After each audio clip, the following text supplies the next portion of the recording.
Welcome back, guys. If you've been following this build, you'll know from the last video that we ran into some problems. And digging a little deeper, it's looking worse. Let me show you. So I drained the oil. It looked a little metallic-y, so I pulled the oil filter off and cut her open. And you can see in all the riffles we've got metal. Quite a bit of metal. The camera might not be able to pick it all up, but it's there. And even in the filter, if I turn a light on, I don't know if you guys can see that. All the metal sitting in the bottom there. See all that metal?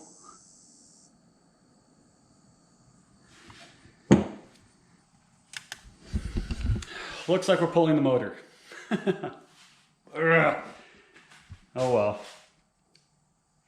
Can't lose much sleep over it. We'll yank her out and see what's going on.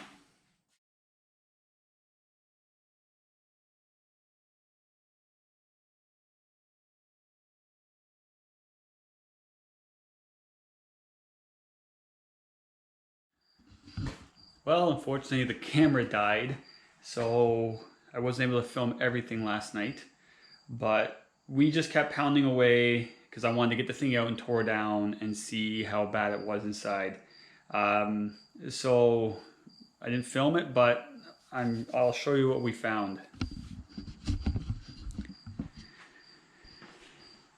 So I didn't have any broken ring lands. Every piston looked mint. So I don't think any smoke was coming from the piston department, but we found out where the metal came from. We have a lot of damage. You can see the whole side of the crank here. This is the bearing on the main that has the thrust bearing in it. And the thrust bearing is pretty much cooked. The whole one side, the bearing material must be stronger than the crank material because it wore a deep groove into the side of the crank, and there's still quite a bit of bearing material left. But you can see the pieces covering like the oil journals, and yeah, there's definitely damage there. All the other mains look fine, but you can see the little bits of metal even on there, but you can feel it and that. And the crank got pushed, like that's why it wore out. Something was pushing on the crank, and it pushed it to the point where even these counterweights were rubbing on the other webs of the block. Like when it spins, like there is no more clearance. Like surface is actually shiny. Right, you can see how shiny it is there from rubbing. It could not get pushed any further than it already was. So that crank is toast. I already found one. A local engine shop had another crank for me, and they hot tanked it and checked it out, and everything's mint. So this is like it's not a new crank, but it's new to me. And we're just gonna pull this one out and drop that one in. Rods and pistons, everything will be good. So I'm gonna put those back in. I've got all new bearings, and I'm gonna do a few other little upgrades too. I'm gonna put a new timing chain and gear and sprockets on it. I've got a Millen's oil pump coming, which is a high pressure standard volume oil pump. And what else am I doing? I'm doing ARP head bolts this time instead of like the Felpro single use head bolts, because when you're using just, you know, Felpro or other brand name head bolts, they're single use. So every time something like this happens, you know, 80 bucks a set, you're throwing money away after you do two head jobs on it, right? Because ARP bolts are like 300 bucks Canadian, And you know, by the time you've taken the heads off twice, you could have paid for ARP bolts that are reusable. So I've got ARP bolts coming. I've got new LS9 head gaskets coming. And if you've never pulled an LS before apart, this is the balancer bolt. That's a single use, so you got to buy a new one every time you take that off. And the cam retaining plate, which is this guy, right? That goes on the front here, so you can pull your cam out. That is also single use because this little gasket in there, or if you want, almost like an O-ring, it gets squished, and when you take it off, it doesn't really come back. So the next time you put it on, you fire up the engine, you'll have some oil pressure, but that oil pressure is going to die off, and before you know it, your lifters are chattering away and your motor will get cooked. So now this is the part of the video where I'm hoping people that are watching can kind of tell me what you think, because I'm not totally sure what caused this to happen. Something was pushing forward on the crank, and my first thought was I didn't have my torque converter spaced properly. I spaced the torque converter to where the guy who built the converter told me to. He told me push the converter all the way in and pull it out, I think it was 3/16 of an inch, and set it there. So I did that. I bought a conversion kit for this to mount a TH400 to an LS. And what it is it comes with the flex plate, advanced adapters, that's the name, advanced adapters. And it's got this bushing in here that you stick in the end of the crank, and that's supposed to space your TH400 converter properly, and you should be good to go. But now I don't know if this torque converter is ballooning and giving me issues, but I thought the 3/16 of an inch would have still kept me safe. But if you look at the end of the snout, I don't know if you can see, it's almost like there's cracking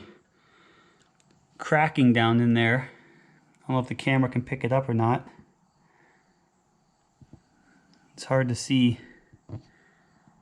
But there's actually like cracking from it getting pushed really hard. Yeah, I don't know if the camera's gonna pick it up. But it almost looks like it's a little dented too. So I don't know. I'm at a loss. I was thinking maybe the drive shaft is pushing forward on the tranny, and that's kind of shoving everything forward. But when I measured the drive shaft and had it made, I have like a 1/2 inch of play in the back. So I'm not sure. And if anyone out there knows anything about torque converters, you know, comment below, because I don't want to put this all back together and have the same thing happen again. And I'd like to get this thing put together this week. So that is where I'm at there. Now, found another problem, and in the last video we were kind of touching on this a bit as to what could be causing my issue of the engine laying over during higher RPMs and falling on its face and not having any power. We have found an issue there. Let me show you. Remember those cheap fuel injectors that I bought? These guys, the $100 Deca Chinese knockoff 80-pound injectors? Well, these guys are poo. I sent these guys in and had them tested and cleaned. And what was happening was, as he started turning it up, simulating RPM or whatever, his fuel pressure, he got up to over 50 pounds. The injectors were shutting off. They couldn't handle the pressure, and as he was turning them up, they all just started dying off. And a couple of them were leaking, not bad, but just leaking a little bit. But as he started turning it up and demanding more from the injectors, they were shutting off, and there was nothing coming out. So when you look at the heads,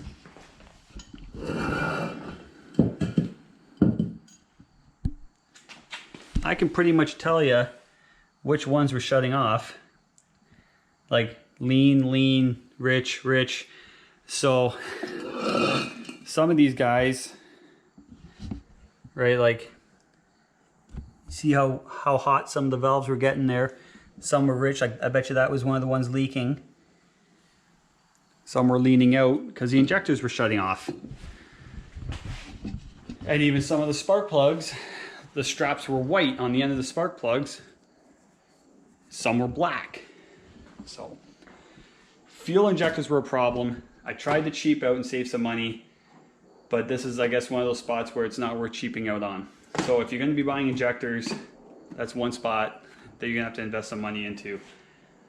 And what I ended up going with is what this shop recommended, which was the fuel injector connection.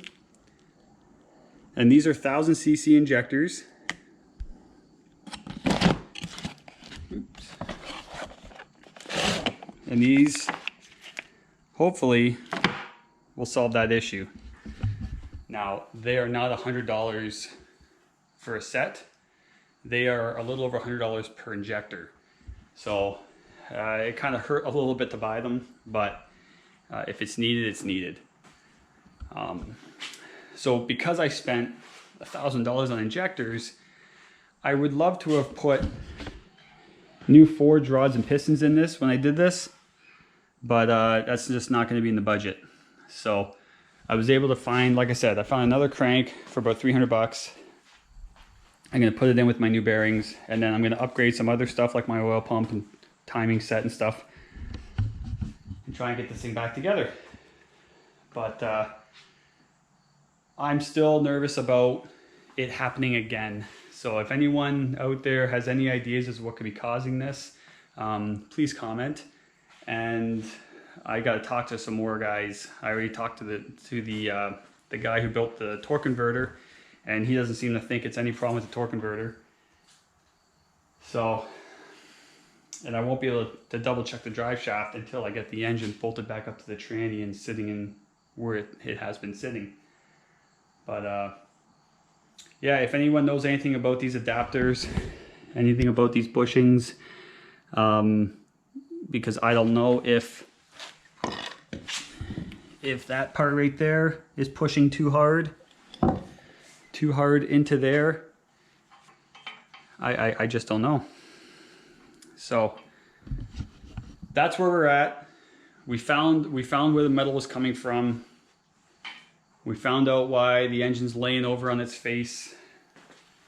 We found out why the oil pressure was kind of dying off, because I was probably losing some oil there. 2 steps forward, 1 step back, but we're gonna get it done, and I'm gonna try and get it done fairly quick so I can get out and enjoy it. But like I said, comment if you think you might know what's causing the issue of that torque converter getting rammed hard into the back of the motor. And hopefully by next weekend I'll have this thing back together. But that's my update. We'll talk to you soon.